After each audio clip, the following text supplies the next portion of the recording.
ایک مرتبہ کا ایک صاحب اپنا واقعہ بیان کرتے ہیں کہ گرمیوں کی تپتی ہوئی دوپہر تھی اور میں دفتر سے چھٹی لے کر گھر پر ہی تھا، کیونکہ مجھے گھر کے کام نمٹانے تھے اور میں بچوں کو کمپیوٹر پر کچھ سکھا رہا تھا کہ باہر ایک گھنٹی بجی، پھر دوسری بجی، تو میں نے دروازہ کھولا اور میں نے جا کر دیکھا تو ایک بالکل میری ہی عمر کا آدمی تھے اور ان کے چہرے پر داڑھی تھی اور انہوں نے السلام علیکم کہا۔ چنانچہ میں نے ان کی طرف دیکھا، جواب دیا اور میرے دل میں یہ خیال آیا کہ شاید یہ کوئی چندہ وغیرہ لینے آ گئے ہیں۔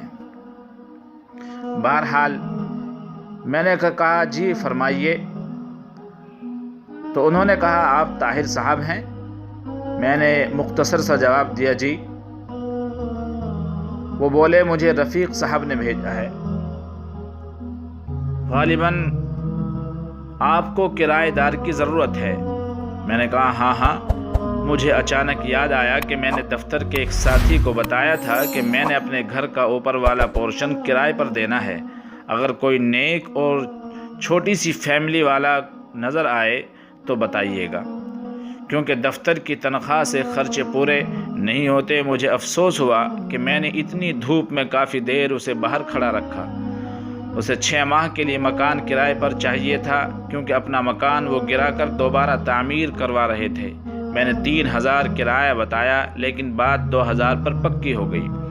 وہ چلا گیا تو مجھے افسوس ہونے لگا کہ کرایہ کچھ کم ہے، گو اوپر صرف ایک چھوٹا سا کمرہ، کچن اور باتھ روم تھا۔ مجھے اپنی بیوی کا دھڑکا لگا ہوا تھا کہ اسے معلوم ہوگا تو کتنا جھگڑا ہوگا، اور وہی ہوا۔ بقول اس کے 2000 تو صرف بچوں کی فیس ہے۔ مجھے اس نے کافی برا بھلا کہا اور میں چپ چاپ سنتا رہا اور اپنی قسمت کو کوستا رہا۔ میں نے MSc بہت اچھے نمبروں سے کیا تھا، اس لیے فوراً نوکری مل گئی۔ نوکری ملی تو شادی بھی فوراً ہو گئی۔ میری بیوی بھی بہت پڑھی لکھی تھی، وہ بھی ایک انگریزی اسکول میں پڑھاتی تھی۔ ہمارے 3 بچے تھے، مگر گزارا مشکل سے ہوتا تھا۔ اگلے ہی دن وہ صاحب اور ان کی بیوی بچے ہمارے گھر شفٹ ہو گئے۔ ان کی بیوی نے مکمل پردہ کیا ہوا تھا۔ دونوں بڑے بچے بہت ہی مہذب اور خوبصورت تھے، یعنی تہذیب یافتہ بچے تھے اور خوبصورت بھی تھے۔ چھوٹا گود میں تھا۔ کچھ دنوں بعد ایک دن میں دفتر سے آیا تو میری بیوی نے بتایا کہ میں نے بچوں کو کرایہ دار خاتون سے قرآن مجید پڑھنے کے لیے بھیج دیا ہے۔ اچھا پڑھاتی ہیں، ان کے اپنے بچے اتنی خوبصورت تلاوت کرتے ہیں۔ مزید کچھ دن بعد جب میں نے ان کے ایک بیٹے سے تلاوت سنی تو پہلی مرتبہ میرے دل میں خواہش ابھری کہ کاش ہمارے بچے بھی اتنا اچھا قرآن مجید پڑھیں۔ ایک دن میں باہر جانے لگا تو اپنی بیوی سے پوچھ ہی لیا کہ وہ پارلر جائے گی تو لیتا چلو، کیونکہ پہلے تو 2 مہینے میں 3-4 مرتبہ پارلر جاتی تھی اور اس مہینے میں ایک بار بھی نہیں گئی تھی۔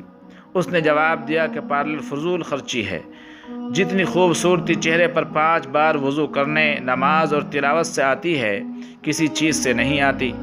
اگر زیادہ ضرورت ہو تو گھریلو استعمال کی چیزوں سے ہی چہرے پر نکھار رہتا ہے۔ ایک روز میں کیبل پر ڈرامہ دیکھ رہا تھا تو میرے چھوٹے بیٹے نے مجھے بغیر پوچھے ٹی وی بند کر دیا اور میرے پاس آ کر بیٹھ گیا۔ بابا یہ بیکار مشغلہ ہے، میں آپ کو اپنے نبی حضرت محمد صلی اللہ علیہ وسلم کا ایک واقعہ سناؤں۔ اس نے واقعہ سنایا، مجھے غصہ بہت آیا، لیکن اپنے بیٹے کی زبانی جب واقعہ سنا تو میرا دل بھر آیا۔ یہ تمہیں کس نے بتایا؟ میں نے پوچھا۔ بچے نے کہا ہماری استانی محترمہ نے۔ وہ قرآن مجید پڑھانے کے بعد آپ صلی اللہ علیہ وسلم اور صحابہ کرام کے متعلق بتاتی ہیں۔ اپنے گھر کی اور بیوی بچوں کی تیزی سے بدلتی حالت دیکھ کر میں حیران ہو رہا تھا کہ ایک روز بیوی نے کہا کہ کیبل کٹوا دیں، کوئی نہیں دیکھتا اور ویسے بھی فضول خرچی اور اوپر سے گناہ ہے۔ چند روز بعد بیوی نے شاپنگ پر جانے کو کہا تو میں بخوشی تیار ہو گیا۔ اس نے کافی دنوں بعد شاپنگ کا کہا تھا، ورنہ پہلے تو آئے دن بازار جانا رہتا تھا۔ کیا خریدنا ہے؟ میں نے پوچھا۔ برقع۔ میں ہنسا تو وہ بولی پہلے میں کتنی ہی غیر شرعی کام کرتی تھی، آپ نے کبھی مذاق نہیں اڑایا تھا، اب اچھا کام کرنا چاہتی ہوں تو آپ کو مذاق سوچ رہا ہے۔ میں کچھ نہ بولا۔ پھر چند دن بعد اس نے مجھے کافی سارے پیسے دیے اور کہا فریج کی باقی قیمت ادا کر دیں تاکہ مزید قسطیں نہ دینی پڑیں، اتنے روپوں کی بچت کیسے ہو گئی؟ میں نے اس سے پوچھا۔